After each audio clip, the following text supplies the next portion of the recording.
پاکستان میں جو ادویات کی قیمتیں ہیں ان میں ہوش ربا اضافہ ہو گیا ہے۔ بڑی وجہ اس کی گورنمنٹ کی جانب سے ادویات کی قیمتوں کو ڈی ریگولیٹ کرنا ہے۔ جو فارماسیوٹیکل کمپنیز ہیں وہ اپنی مرضی سے ادویات کی قیمتوں کا تعین کرتی ہیں۔ اس کے علاوہ مقامی سطح پر بھی ان قیمتوں کے اندر کمی بیشی کی جا رہی ہے۔ اس تمام مسئلے پر گمبھیر مسئلے پر گفتگو کرنے کے لیے موجود ہے میرے ساتھ اس وقت پاکستان فارماسسٹ ایسوسی ایشن کے وائس پریزیڈنٹ شفا خان بنگش۔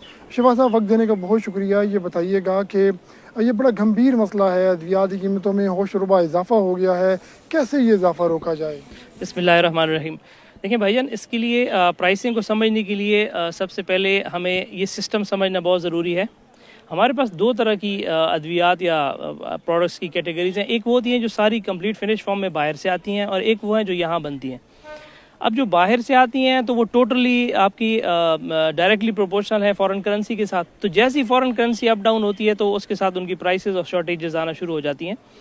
دوسری طرف جو ہم لوکل ادویات بناتے ہیں اس میں بھی اس طرح کے مسائل ہیں کہ کیونکہ اس کے میجورٹی پارٹس یا ان کے آپ کہہ سکتے ہیں ایکسیپینٹس ہو گئے، ایکٹیو ہو گئے، را مٹیریلز ہو گئے، پیکنگ مٹیریلز ہو گئے، اس میں بھی مور دین 70% باہر سے ہی آتے ہیں۔ تو یوں پاکستان میں بیٹھتے ہوئے ہم ان پالیسیز پہ اس طریقے سے گرپ نہیں کر پاتے، اور ہماری جو پرائسنگ پالیسی ہے وہ ان ممالک اور ان لوگوں کے ساتھ کمپیئر کرتی ہے جہاں پہ را مٹیریلز اور یہ پیکنگ مٹیریلز اور یہ ساری چیزیں وہیں ان ملکوں میں بنتی ہیں۔ تو اس لیے سب سے پہلے تو ہمیں یہ تعین کرنے کی ضرورت ہے کہ ہمیں یہ پرائسز کیسے دینی ہے بیکنے کے لیے، خریدنے کے لیے۔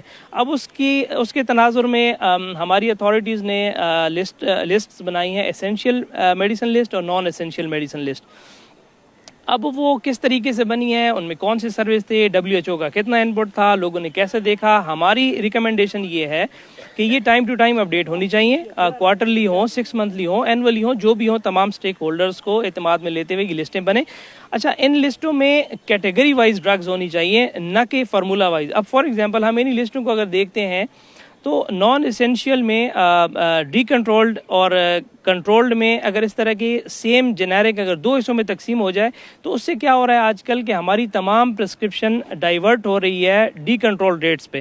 تو کنٹرول ریٹس والی دوائیاں وہیں کھڑی ہیں اور ڈی کنٹرول میں دھڑا دھڑ پرسکرپشن بڑھتی جا رہی ہے، اور یوں مریض مہنگی ادویات لینے کھانے پہ مجبور ہے، اور اس مہنگائی کی وجہ سے وہ ادویات اور ڈوزز مس کر رہا ہے، جو کہ بہت ہی گمبھیر مسئلہ ہے۔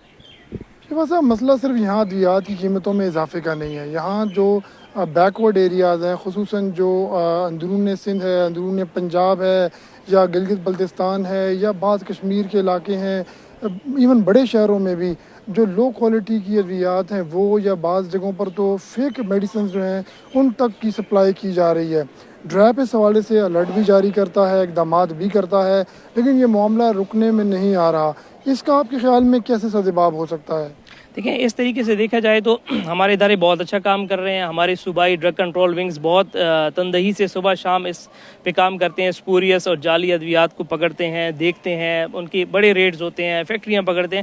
لیکن دیکھیں، اس کا ایک مین مسئلہ یہ ہے کہ آپ جب دیکھتے ہیں نا کہ پرائس بڑھ رہی ہے، تو پرائس جب بڑھتی ہے یا کسی چیز کی ڈیمانڈ بہت زیادہ بڑھتی ہے تو وہاں پہ مافیاز کو اپنا شیئر لینے کا موقع ملتا ہے۔ وہ کیا کرتے ہیں کہ انہی ادویات کی فیک دوائیاں بنانا شروع کر دیتے ہیں، اور وہاں پہ 2%، 4%، 6% ڈسکاؤنٹس بڑھانا شروع کر دیتے ہیں۔ یوں پھر وہ اصلی ادویات کے ساتھ ہی ملتے جلتے وہ ادویات پہنچ جاتی ہیں، اور خاص کر وہ ابھی جن علاقوں کے آپ نے نام لیے جہاں پہ ادویات کی رسائی ناممکن ہے، وہاں پہ پراپر پریکٹیشنرز اتنے زیادہ نہیں بیٹھے ہوئے، وہاں پہ فارماسسٹ موجود نہیں ہے، جو کہ فارماسسٹ واحد پروفیشنل ہے جو کہ فرسٹ فیز میں اس کی فزیکل انسپیکشن کرتا ہے، اور پھر اس کے ادویات کے مین اس کو دیکھتے ہوئے وہ فیصلہ کر سکتا ہے کسی حد تک کہ دیکھیں یہ جعلی پیکنگ ہے، جعلی ٹیبلٹ ہے، ٹیبلٹ اس کی بریکنگ ہے، جینون کی کیا نشانیاں ہوتی ہیں۔ تو اس کے لیے پڑھے لکھے لوگوں کا میڈیکل سٹوروں پہ اور فارمیسیوں، اسپتالوں میں ہونا بہت ضروری ہے۔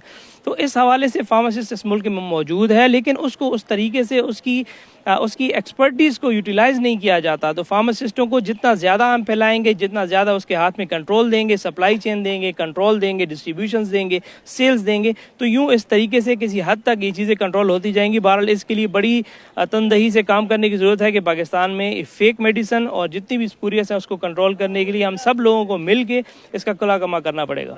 تفصیل سے بتا رہے تھے شفا خان بنگش۔ پاکستان میں ادویات کی قیمتوں میں جو ہوش ربا اضافہ ہے اور جو لو کوالٹی یا فیک میڈیسنز بعض علاقوں میں سپلائی کی جاتی ہیں ان کے سدباب کے لیے اور اس مسئلے کے حل کے لیے حکومت کو اپنا کردار بڑھانا ہوگا، جو فارماسسٹ ہیں ان کا رول بڑھانا ہوگا، جبکہ مقامی سطح پر جو پبلک ہے اس کے اندر بھی اویئرنیس پیدا کرنا ہوگی اس حوالے سے، تبھی یہ مسائل جو ہیں لو کوالٹی میڈیسنز کے، فیک میڈیسنز کے، یہ حل ہو پائیں گے۔ جی YouTube پر گوگلی نیوز دیکھنے کے لیے youtube.com کی سرچ بار میں googly news T V type کریں۔ گوگلی نیوز کے پیج پر سرخ رنگ کے سبسکرپشن والے بٹن پر کلک کرنا نہ بھولیے۔ YouTube پیج پر اپلوڈ ہونے والی ویڈیوز سے باخبر رہنے کے لیے بیل آئیکن پر کلک کیجیے۔ آپ کو ہر نئی ویڈیو کے بارے میں نوٹیفیکیشن موصول ہو جائے گا۔